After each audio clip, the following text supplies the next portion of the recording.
আজরাইল আলাইহিস সালাম বলেন, না আজরাইল, আমি হইলাম আজরাইল। তখন আল্লাহর বান্দা ডাক দেয়, বলেন, না গো আজরাইল ভাই, আপনি তো আইছেন, আমাকে না নিয়ে আপনি যাইবেন না। ওগো আজরাইল ভাই, আপনি লক্ষ্য করে দেখুন, আমার মাথার মধ্যে একটা গাঁটুরি, আমার গাঁটুরিটা আমি জমিনের মধ্যে নামাইলাম। লক্ষ্য করে দেখেন, আমার কাঁধের মধ্যে একটা গামছা, এই গামছাটা হলো আমার জায়নামাজ। আর আমি সব সময় উযু অবস্থায় থাকি। আমি যেথায় যাই না কেন, যখন মসজিদে আজান হয়ে যায়, সঙ্গে সঙ্গে যাই নামাজটা বিছে আমি নামাজ পড়া নেই। আওয়াজাইল ভাই, আপনি আইছেন, আমাকে তো না নেওয়া যাইবেন না, কিন্তু নেওয়ার আগে আমাকে একটু সময় দেন, আমি মাওলার কদমে একটু সেজদা করি। আওয়াজাইল ভাই, আমার গাঁটুরিটা আমি নামাইলাম, আমার কাঁধের গামছাটা আমি জমিনের মধ্যে বিছাইলাম। আমি এখন মাওলার কদমে সেজদায় চলে যাব। আমি 2 রাকাত নামাজ পড়ে নিব। যখন আমি সেজদার মধ্যে চলে যাব, তখন আপনি আমার জানটাকে বাইরে কইরা নেবেন। কারণ কাল কিয়ামতের দিন যখন আল্লাহ আমাকে বলবেন, ওরে আমার গোলাম, তোকে তো আমি 60 বছরে 70 বছর একটা জিন্দেগি দান করেছিলাম, তুমি আমার জন্য কি নিয়ে আইছো? ভাইরা আমার, তখন ওই আল্লাহ বান্দা বলেন, তখন আমি কাল কিয়ামতের দিন আল্লাহ রাব্বুল আলামিনকে বলবো, আমার আল্লাহ, সারা জীবনের কোনো আমল যদি পছন্দ না হয়, আমার শেষ আমলটাকে উসিলা করে তুমি আমার জিন্দেগি মাফ করে দাও। ভাইয়ারা আমার, বলতেছিলাম, ইমানদারের মৃত্যু সহজ হবে, বেঈমানের মৃত্যু অনেক কঠিন হবে।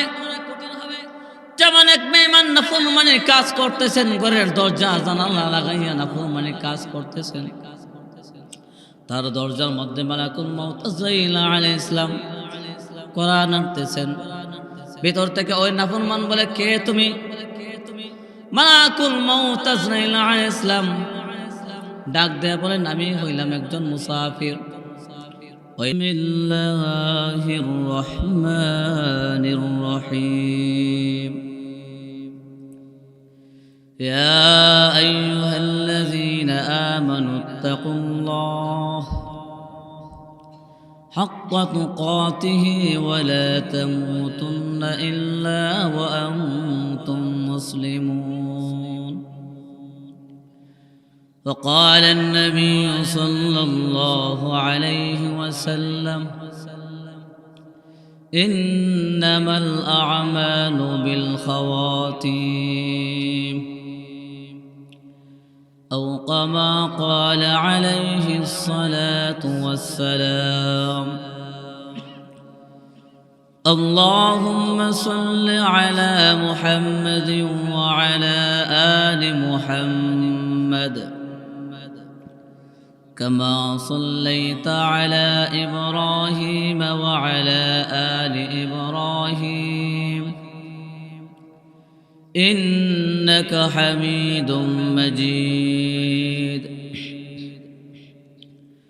اللهم بارك على محمد وعلى آل محمد كما باركت على إبراهيم وعلى آل إبراهيم إنك حميد مجيد.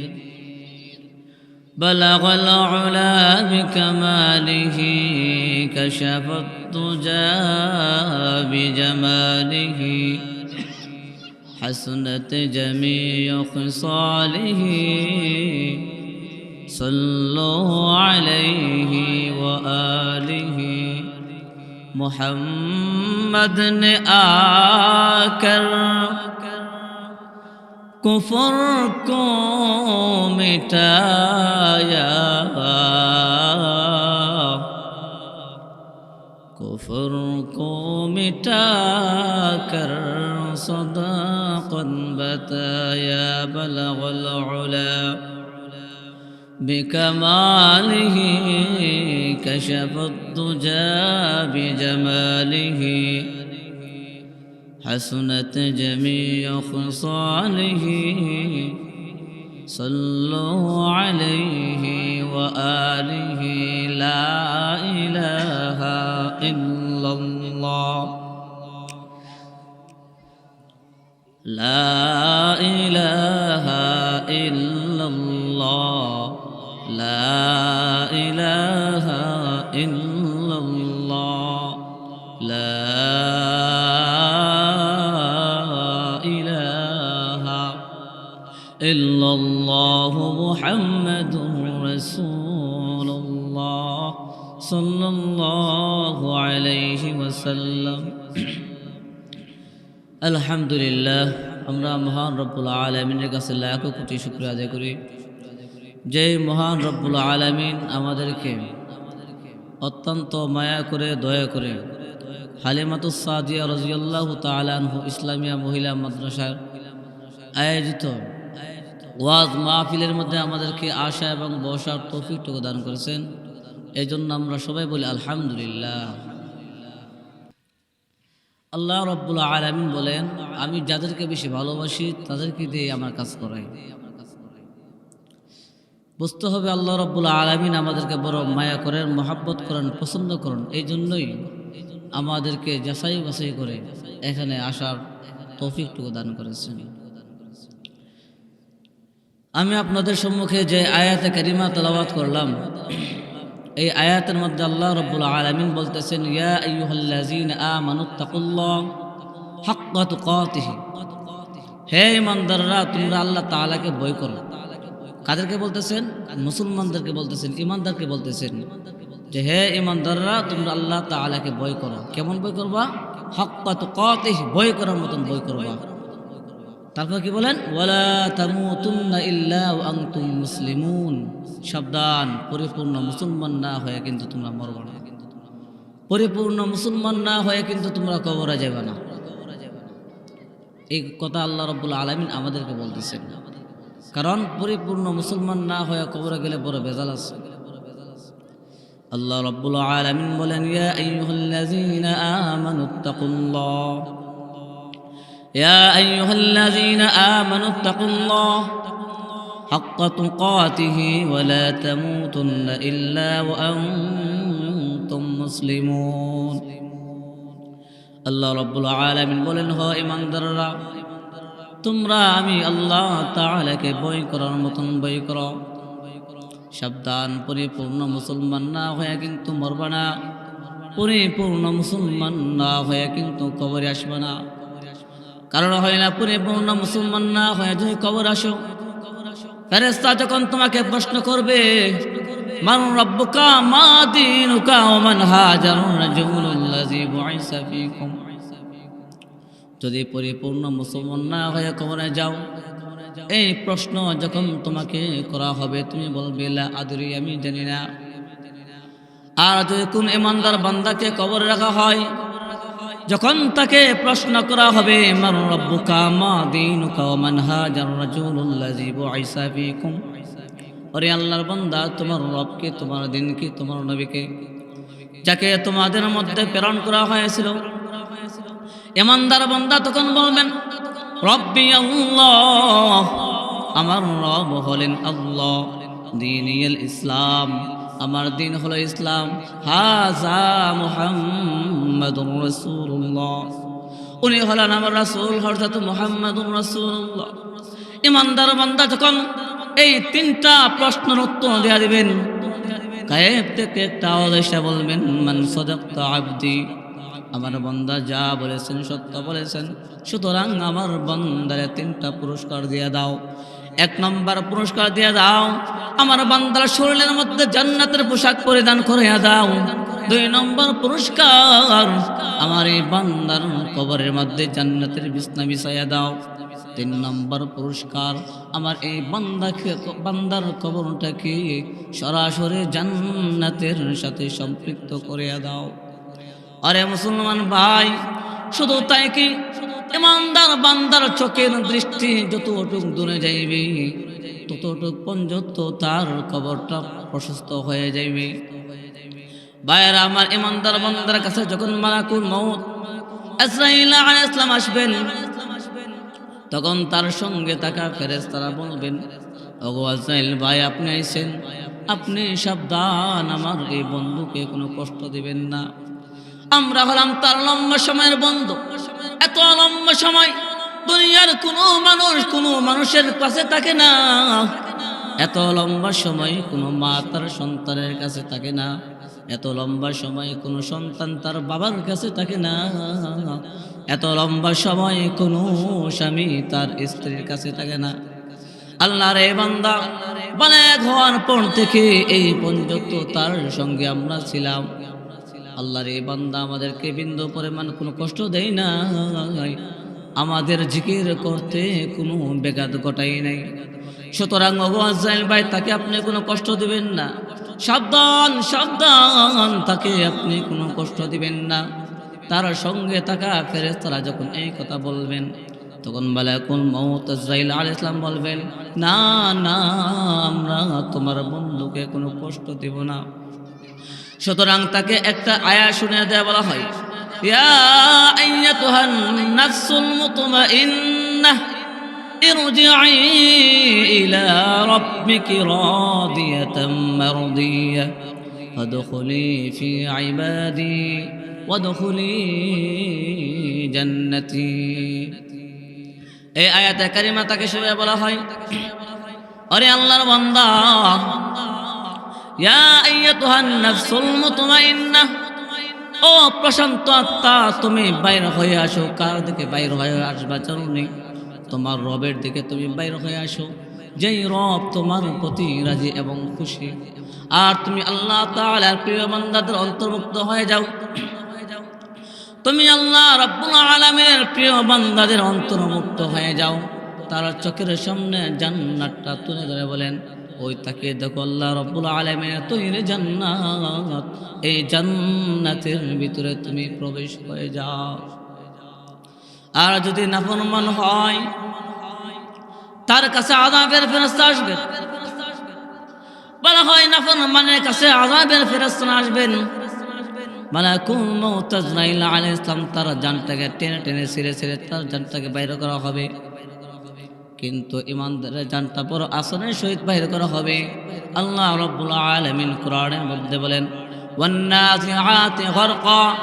গরকা শব্দ অর্থ হলো সজোরে টাননেওয়ালা ফেরেশতাগণ। বেঈমানের কাছে যখন মালাকুল মউত আজরাইল আলাইহিস সালাম আসবেন, তাকে সজোরে টান্দা ধরা হবে। তারপর তার জানটাকে টেনে টেনে ছিঁড়ে ছিঁড়ে বাইর করা হবে। আর যখন ইমানদারের কাছে হবে, আর যখন ইমানদার বান্দার কাছে আসবেন, আল্লাহ রাব্বুল আলামিন বলেন, ওয়ান্নাজিআতি গরকা ওয়ান্নাশিতাতি নাশতা। নাশতা শব্দ অর্থ হলো হালকা ভাবে, মৃদুভাবে গিরে খুলনেওয়ালা আগুন।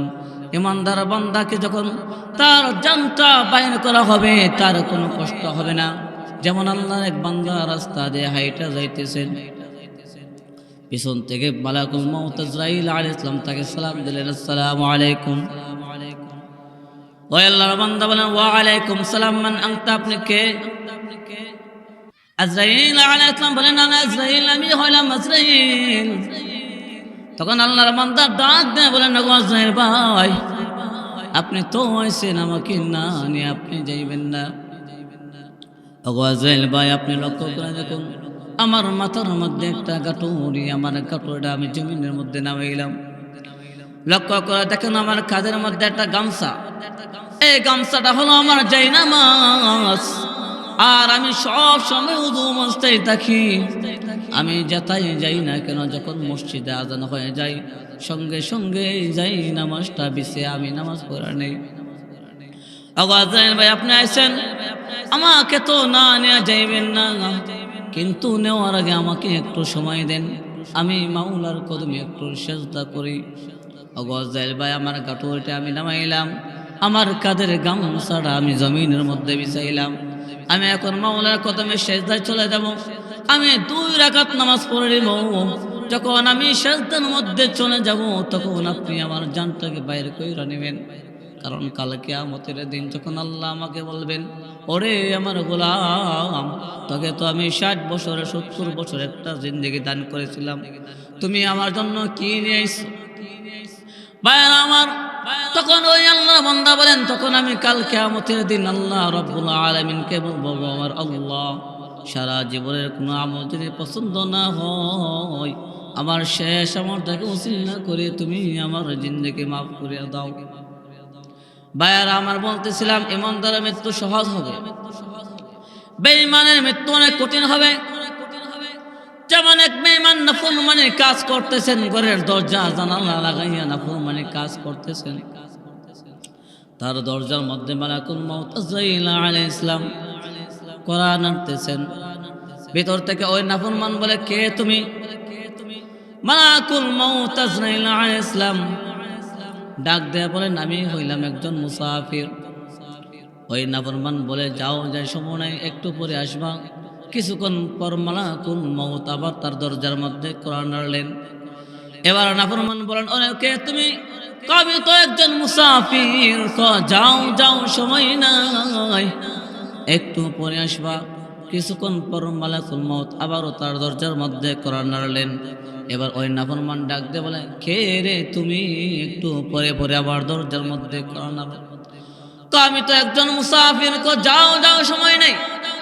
তখন মালাকুল মউত আজরাইল আলাইহিস সালাম ডাক দিয়ে বলেন, ওরে নাফরমান, আমি এমন একজন আগন্তুক তোর দরজার সামনে এসে দাঁড়াইছি, যে নাকি কারো দরজার মধ্যে আসলে কোনো দিন খালি হাতে ফিরত যাই না।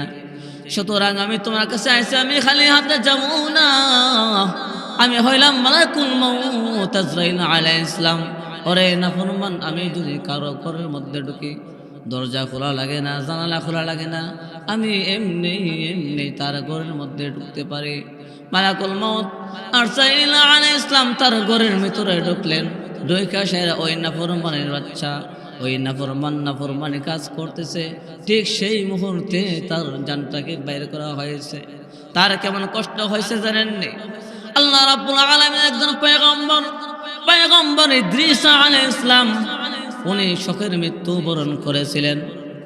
মালাকুল মউত আজরাইল আলাইহিস সালাম একদিন আল্লাহ রাব্বুল আলামিনের কাছে গিয়ে বলতেছেন, ও আমার আল্লাহ, আমি আপনার পয়গম্বর ইদ্রিস আলাইহিস সালামের সঙ্গে দোস্তি করতে চাই। আল্লাহ রাব্বুল আলামিন বলেন, যাও, ঠিক আছে, আমার কোনো আপত্তি নাই। মালাকুল মউত আজরাইল আলাইহিস সালাম পয়গম্বর ইদ্রিস আলাইহিস সালামের কাছে গিয়ে বলেন, ও পয়গম্বর, আমি আপনার সঙ্গে দোস্তি করতে চাই। পয়গম্বর ইদ্রিস বলেন, আমি তো যার তার সঙ্গে দোস্তি করি না। তুমি যদি আমার সঙ্গে দোস্তি করতে চাও, তাহলে আমার 3টা শর্ত পুরা করা লাগবে। 1 নম্বর শর্ত হলো, তুমি যেহেতু মালাকুল মউত, তাহলে আমার জানটাকে বাহির করো, মৃত্যুর কষ্ট কেমন আমাকে দেখাইতে হবে। 2 নম্বর শর্ত হলো, আমাকে জাহান্নামের আযাব কেমন দেখাইতে হবে। 3 নম্বর শর্ত হলো, আমাকে জান্নাতটা দেখাইতে হবে। তার এই কথা শুনিয়া মালাকুল মউত আজরাইল আলাইহিস সালাম রব্বুল আলামিনের কাছে গিয়ে বলেন, ও আমার আল্লাহ, গেছিলাম তোমার বন্ধুর কাছে দোস্তি করার জন্য, কিন্তু তোমার বন্ধু তো 3টা শর্ত লাগাইয়া দিছে। 1 নম্বর শর্ত লাগাইয়া দিছে, তাকে মৃত্যুর কষ্ট দেখাইতে হবে। 2 নম্বর শর্ত লাগাইয়া দিছে, জাহান্নামের আযাব কেমন আমাকে দেখাইতে হবে। 3 নম্বর শর্ত লাগাইয়া দিছে, তাকে জান্নাত দেখাইতে হবে। আল্লাহ রাব্বুল আলামিন বলেন, ওলে মালাকুল মউত, যা যা আমার বন্ধুর কাছে যা, আমার বন্ধুর জানটাকে বাইর করবা, আবার দিয়ে দিবা। আমার বন্ধুকে জাহান্নামে দিবা, আবার বাইর কইরা দিবা। 3 নম্বর শর্ত অনুযায়ী আমার বন্ধুকে জান্নাতের ভিতর ঢুকাইবা। এবার মালাকুল মউত আজরাইল আলাইহিস সালাম তার জানটাকে বাইর করলেন, আবার দিয়ে দিলেন। 2য় শর্ত অনুযায়ী তাকে জাহান্নামের ভিতরে ঢুকাইলেন, আবার বাইর কইরা নিলেন। 3য় শর্ত অনুযায়ী তাকে জান্নাতের ভিতরে ঢুকাইলেন। এবার ওনাকে ডাকেন, উনি বলেন, না না, আমি যাব না, আরে জান্নাতে আইছি, আর বাহির হব না। কারণ হলো, প্রত্যেকটা মানুষের তো মৃত্যু একবার হয়, জাহান্নামের আযাবও তো একবার হয়। আমার তো মৃত্যু হয়েছে একবার, আমার জাহান্নামের আযাবও হয়েছে। আমি এখন জান্নাতে আইছি, আর কোনোদিন বাইর হব না। সুতরাং তুমি চলে যাও। ভাইয়ারা আমার বলতেছিলাম, পয়গম্বর ইদ্রিস আলাইহিস সালাম উনি যে শোকের মৃত্যুবরণ করেছিলেন, তারপরেও ওনার অনেক কষ্ট হয়েছিল। যেমন একটা জীবন্ত ছাগলের চামড়া যদি কোনো ব্যক্তি 3 টেনে ছেড়ে ফেলে, ওই ছাগলের যেমন কষ্ট হয়, এর চাইতে আরো বেশি কষ্ট হয়েছিল। ভাইয়েরা আমার যদি ইমানদার হয়, তার কাছে কোনো কষ্ট মনে হবে না, কারণ তার চোখের সামনে জান্নাতটা তুলে ধরে বলবেন। বাইরে আমার শুধু কি তাই, ইমানদার বান্দাকে যখন কবরে রাখা হবে, তার আমল নামা কবরের মধ্যে গিয়া বলবেন, নামাজ যেমন নামাজ তার কবরের মধ্যে গিয়া বলবেন, ওগো আল্লাহর বান্দা, দুনিয়ার মধ্যে তো তোমার ভাই ছিল, বন্ধু বান্ধব অনেক কিছুই ছিল, মা বাপ আত্মীয় স্বজন কত কিছু ছিল, আজকে কবরের মধ্যে তো তোমার কোনো সাথী নাই, তোমার কবরের মধ্যে বন্ধু বান্ধব কেহ নাই। ওগো আল্লাহর বান্দা, তোমার চিন্তার কোনো কারণ নাই, আমি নামাজ তোমার সঙ্গী হয়ে গেলাম। এইভাবে সমস্ত আমলগুলো তার কবরের মধ্যে গিয়া বলবেন, আমরা তোমার বন্ধু, তোমার চিন্তার কোনো কারণ নাই, টেনশনের কোনো কারণ নাই। শুধু কি তাই, কবর তাকে ডাক দেয়, বলেন, ওরে আল্লাহর বান্দা, দুনিয়ার মধ্যে যত মানুষ ছিল, সমস্ত মানুষের চেয়ে তুমি আমার কাছে প্রিয় ছিলা, তুমি আমার কাছে প্রিয় ছিলা, আজকে তুমি আমার কাছে আসছো, আমি তোমার সঙ্গে কোনো খারাপ আচরণ করব না, আজকে তুমি আমার দ্বারাতে ভালো আচরণ বুঝবা। আর যখন নাফরমানকে রাখা হবে, কবর তাকে এমন জোরে একটা চাপ দিবে, তার হাড্ডি সব কিছু ভেঙে চুরমার হয়ে যাইবে। ভাইয়েরা আমার, বলতেছিলাম, মৃত্যু থেকে কেউ বাঁচতে পারবে না। আল্লাহ রাব্বুল আলামিন বলেন, ইয়া আইয়ুহাল্লাযীনা আমানুত্তাকুল্লাহ হাক্কা তুকাতিহি ওয়া লা তামুতুন্না ইল্লা ওয়া আনতুম মুসলিমুন। ও ঈমানদাররা, সাবধান, পরিপূর্ণ মুসলমান না হয়ে কিন্তু কবরে আসবে না। প্রত্যেকটা মানুষকে কিন্তু মৃত্যুবরণ করতে হবে। মৃত্যু থেকে পালিয়ে বাঁচার কোনো মানুষের কোনো সামর্থ্য নাই। মরণ থেকে যতই পালাও, মরণ তোমায় লইবে গিরি, যদিও সুদূর আকাশ পানে পালাও, সে তাই লাগাই সিঁড়ি। ভাইয়েরা আমার, আমি যদি মৃত্যু থেকে পালাইয়া যদি কাছে একটা ঘর বানাই, তারপরও এই মৃত্যু থেকে বাঁচতে পারবো না। যেমন এক আল্লাহর বান্দা মৃত্যু থেকে পলায়ন করার জন্য কাছে একটা ঘর বানাইছিল, তারপরও মালাকুল মউত আজরাইল আলাইহিস সালামের হাত থেকে বাঁচতে পারেন নাই। শুধু কি তাই, মালাকুল মউত আপনার আমার পয়গম্বর হযরত মুহাম্মদ সাল্লাল্লাহু আলাইহি ওয়াসাল্লামের কাছে যখন আসলেন, ওনার জানটাকে বাহির করার জন্য যখন আসলেন, যখন ওনার বুকের মধ্যে হাত রাখলেন, তখন আল্লাহর নবী বলেন, ওরে মালাকুল মউত, আমাকে কি একটু কষ্ট কম দেওয়া যায় না? আমাকে জানটা কি আর একটু আসানের সঙ্গে বাহির করা যায় না?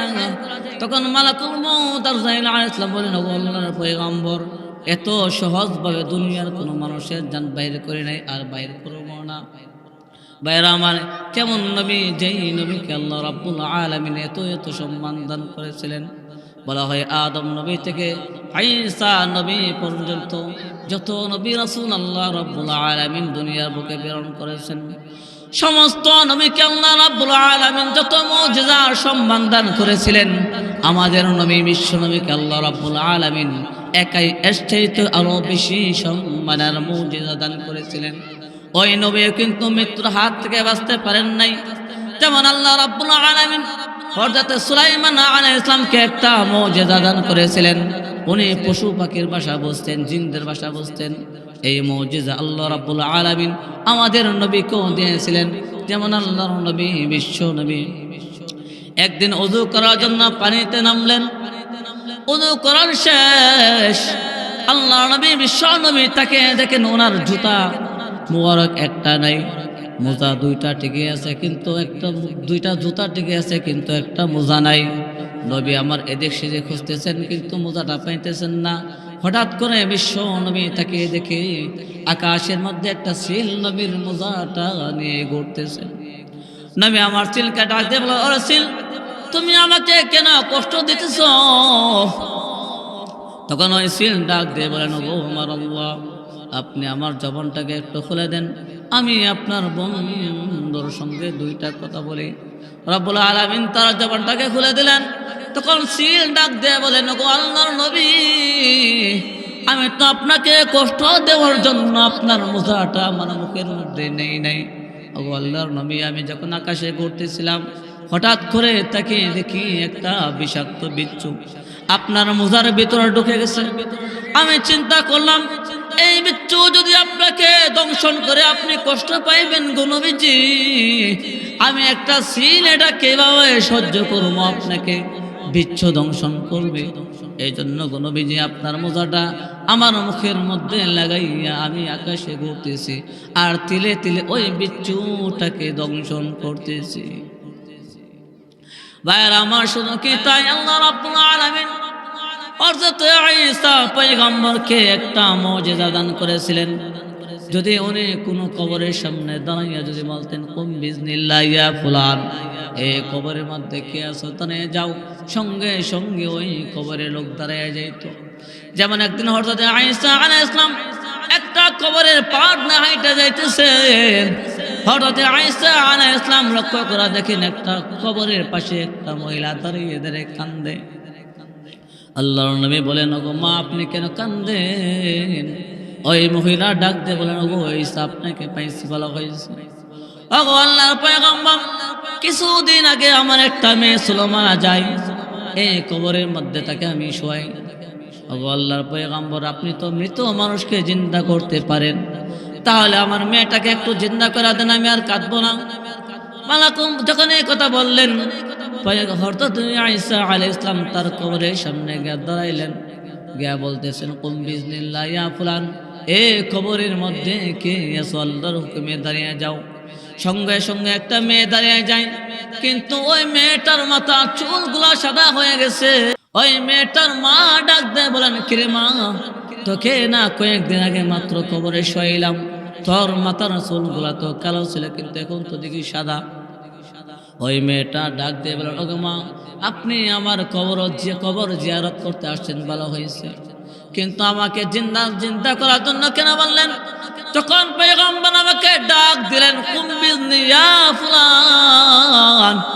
তখন আমার মাথার মধ্যে একটা টেনশন ঢুকে গেছে, আমি যদি এখন জিন্দা হই আবার কিন্তু আমার মরণ লাগবে, এই মরণের কষ্ট হবে।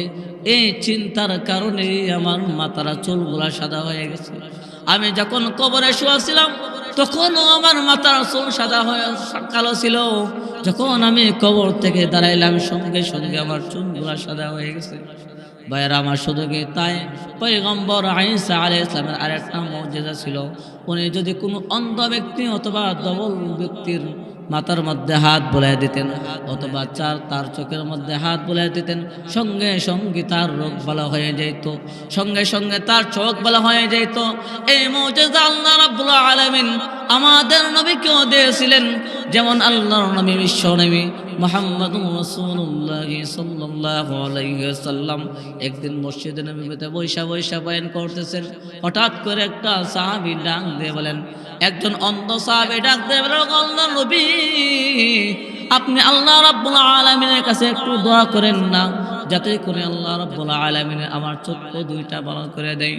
ওগো নবীজি, আমি দুনিয়ার কোনো কিছু দেখতে চাই না, আমি আমার মা বাবাকেও দেখতে চাই না, বন্ধু বান্ধব কাউকে দেখতে চাই না। ওগো নবীজি, আমি আপনাকে দেখতে চাই। আল্লাহর নবী ডাক দিয়ে বলেন, ওরে স্বামী, তুমি আমাকে দেখার জন্য এত পাগল পারা কেন? ওই সাহাবী ডাক দিয়ে বলল, ওগো আল্লাহর নবী, আমি যখন আপনার কাছে এসে বসি, আপনার শরীর মোবারক থেকে এত সুন্দর একটা ঘ্রাণ বাইর হয়, আমি মনে মনে ধারণা করি, আর যেই নবীর শরীরের মধ্যে এত সুন্দর ঘ্রাণ, না জানি ওই নবীজি কত সুন্দর। ওগো নবীজি, আমি আপনার জন্য, ওগো নবীজি, আমি আপনাকে দেখার জন্য পাগল। আপনি একটু দোয়া করেন না, যাতে আল্লাহ রাব্বুল আলামিন আমার চক্ষু দুইটা ভালো করে দেয়। তখন আল্লাহর নবী বলেন, ওরে সাহাবী, তুমি কি বাড়িতে যাইতে পারবা একা একা? সাহাবী বলেন, জি আল্লাহর রাসূল, আমি একা একা যাইতে পারবো। আল্লাহর নবী বলেন, ওরে সাহাবী, বাড়িতে যাইয়া 2 রাকাত নামাজ পড়ে নিবা। নামাজের পর 2টা হাত উঠাই আল্লাহ রাব্বুল আলামিনের কাছে কেঁদে কেঁদে বলবা, ওগো আমার আল্লাহ, তোমার বন্ধুর উসিলায় আমার চোখ দুইটা ভালো করে দাও। ওই সাহাবী বাড়িতে গেলেন, গিয়ে দোয়া করলেন বিশ্ব নবীর খাতিরে। আল্লাহ রাব্বুল আলামিন ওই সাহাবীর চোখ দুইটা ভালো করে দিয়েছিলেন। ভাইয়েরা আমার, শুধু কি তাই, হযরত মূসা আলাইহিস সালামকে আল্লাহ রাব্বুল আলামিন একটা মুজিজা দান করেছিলেন। উনি যদি কোথাও যাইতেন ওয়াজ করার জন্য, আকাশের মেঘমালাগুলো প্যান্ডেল হয়ে যাইত, স্টেজ হয়ে যাইত। মুসা নবীর মুজিজা তো নবুয়তির পর, আর আমাদের নবীজির মুজিজা হলো নবুয়তির আগে। যেমন আল্লাহর নবী একদিন প্রচন্ড রৌদ্রের মধ্যে হাইটা হাইটা যায়, আকাশের মেঘমালাটা নবীর ছায়া দেয়। নবীজি আমার দাঁড়াইলে মেঘমালাটা দাঁড়ায়, নবীজি হাঁটলে আকাশের মেঘমালাটা হাঁটে। শুধু কি তাই, আমার নবী যদি কোনো রাস্তা দিয়ে হাইটা যাইতেন, গাছগুলাও নবীর সালাম দিত। ভাইরা আমার, শুধু কি তাই, আল্লাহর নবী বিশ্ব নবী একদিন একটা গাছের নিচে বসলেন, যে গাছটা মরা একবারে সাদা হয়ে গেছে। যখন আল্লাহর নবী বিশ্ব নবী ওই গাছের নিচে গিয়ে বসলেন, সঙ্গে সঙ্গে ওই গাছটা জিন্দা হয়ে গেছে। ভাইরা আমার, বলতেছিলাম সমস্ত নবীকে আল্লাহ রাব্বুল আলামিন যত মুজিজা দিয়েছেন, আমাদের নবীকে এর থেকে বেশি মুজিজা দিয়েছেন। যেমন হযরত নূহ পয়গম্বরকে আল্লাহ রাব্বুল আলামিন একটা মুজিজা দান করেছিলেন, ওনাকে আল্লাহ রাব্বুল আলামিন বড় একটা কিস্তি দিয়েছিলেন, নৌকা দিয়েছিলেন। যারা ওই নৌকার মধ্যে আরোহণ করেছিলেন সবাইকে আল্লাহ রাব্বুল আলামিন আযাব থেকে হেফাজত করেছিলেন। ভাইরা আমার, নূহ নবীর তো মুজিজা হলো পানির উপর দিয়ে নৌকা চালানো, আর আমাদের নবীজির মুজিজা হলো পানির উপর দিয়ে পাথর চালানো। যেমন আল্লাহর নবী বিশ্ব নবী একদিন নদীর কিনারায় বসে রয়েছেন, আবু জাহেলের ছেলে ইকরামা আয়েশা বলতেছেন, টিটকারিরা বলতেছেন, আরে মুহাম্মদ, তুমি কি আসলেই নবী? নবী আবার একটা মুস্কি হাসি মারলেন। বিশ্ব নবীর মুস্কি হাসি এত সুন্দর ছিল, বলা হয় এক মজলিসে ৭৩ জন কাফের শুধুমাত্র আমাদের নবীজির মুস্কি হাসি দেখে মুসলমান হয়েছিল। নবী আমার একটা মুস্কি হাসি মারলেন, মুস্কি হাসি দেয়া বললেন, ওরে ইকরামা, আমি শুধু নবী নয়, আমি হইলাম সমস্ত নবীদের নবী। তখন ইকরামা ডাক দেয়া বলে, আরে মুহাম্মদ, তুমি যদি সত্যিকারের নবী হইয়া থাকো, তাহলে লক্ষ্য করে দেখো, নদীর ওই কিনারে একটা বিশাল বড় পাথর দেখা যায়। ওই পাথরটা যদি তুমি এই পারে নিয়ে আসতে পারো, তাহলে আমি মনে করবো তুমি সত্যিকারের নবী। রব্বুল আলামিন, আল্লাহ নবী বিশ্ব নবী বলেন, ওগো আমার রব্বুল আলামিন, তুমি এই পাথরটাকে আমার সামনে নিয়ে আসো। পাথরকে ডাক দিয়ে বলে, পাথর, আল্লাহ রাব্বুল আলামিনের হুকুমে তুমি আমার সামনে চলে আসো। যখন নবী আমার এই কথা বললেন, সঙ্গে সঙ্গে ওই পাথরটা শুকনা থেকে গড়াইয়া গড়াইয়া পানির উপর দা সাঁতরাইয়া নবীজির সামনে এসে হাজির। ডাক দিয়ে বলেন, লাব্বাইক ইয়া রাসূলুল্লাহ, লাব্বাইক ইয়া হাবিবাল্লাহ। তখন আল্লাহর নবী ডাক দিয়ে বলেন, ওরে ইকরামা, এবার মুসলমান হয়ে যাও। ইকরামা বলেন, মুসলমান হওয়াটাকে তুমি সোজা, যদি তুমি এই পাথরটা আবার ওই পারে নিয়ে যাইতে পারো, তাহলে আমি মনে করবো তুমি সত্যিকারের নবী। তখন আল্লাহর নবী হাত দ্বারা একটা ইশারা দিলেন, পাথরটা অটোমেটিক আবার আগের জায়গায় চলে গেল। এবার ইকরামা ডাক দিয়ে বলেন, ও মুহাম্মদ, আমি বুঝতে পারিছি তুমি সত্যি নবী। ওগো মুহাম্মদ, আমি আমার বাবার সঙ্গে থাকিয়া তোমার সঙ্গে অনেক অন্যায় করেছি, অনেক জুলুম অত্যাচার করেছি। ও মুহাম্মদ, আমাকে তুমি মাফ করে দাও। শুধু তাই না, আমাকে এখন কালিমা পড়ে দাও, লা ইলাহা ইল্লাল্লাহু মুহাম্মাদুর রাসূলুল্লাহ সাল্লাল্লাহু আলাইহি ওয়াসাল্লাম।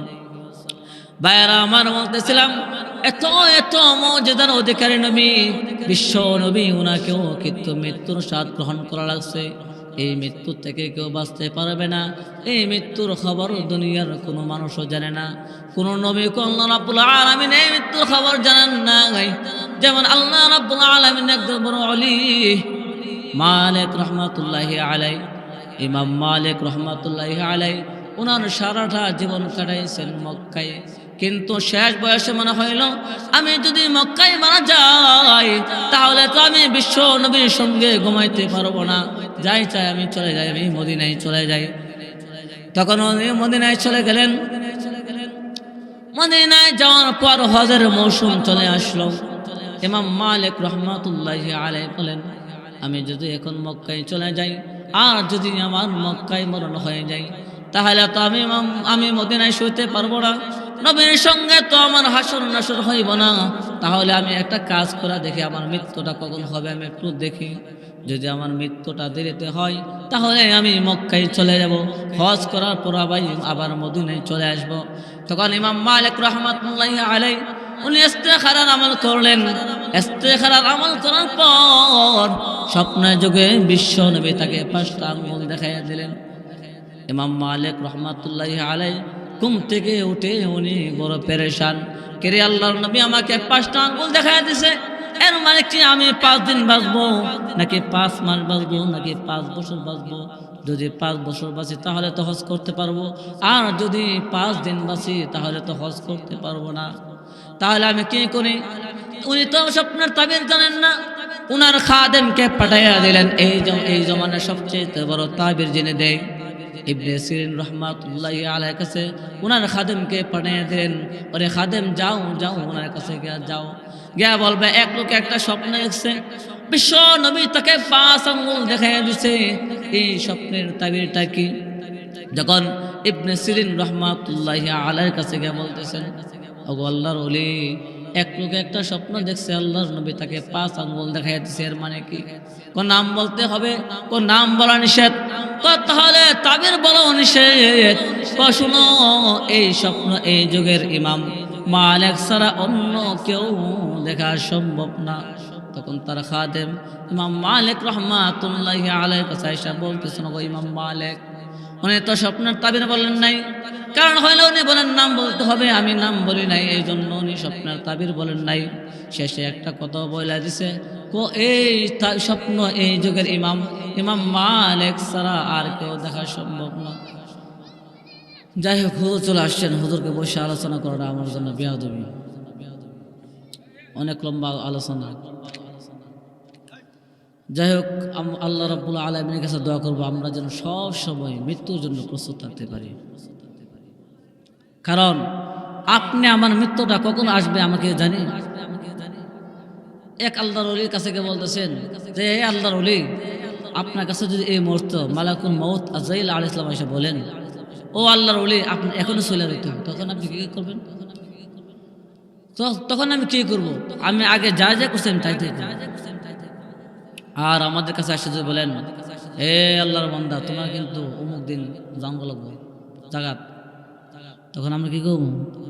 যাই ভাই, আমার তো অনেক কাম ভাই আছে, আমার কাছে যত মানুষের টিয়াফা যত দরবার আমি লাগাতে লাগছি, আমি আগে তো এই দরবার ফেস্তুর লাগে, আগে দরবার আমি ব্যাঙ্গল হই, তারপর আপনার আমার নিয়ে কইবনি কথা। এই জন্য ভাই, মৃত্যুর জন্য প্রস্তুত থাকতে হবে, ক্ষণ জানা কার মান কোন সময় হয়ে যাবে। যাই হোক, যতটুকু আলোচনা করলাম, এই বাঙ্গা সুঙ্গা আলোচনার মধ্যে যদি ভুল ভ্রান্তি হয়ে থাকে আপনারা মাফ করে দেবেন। আর যদি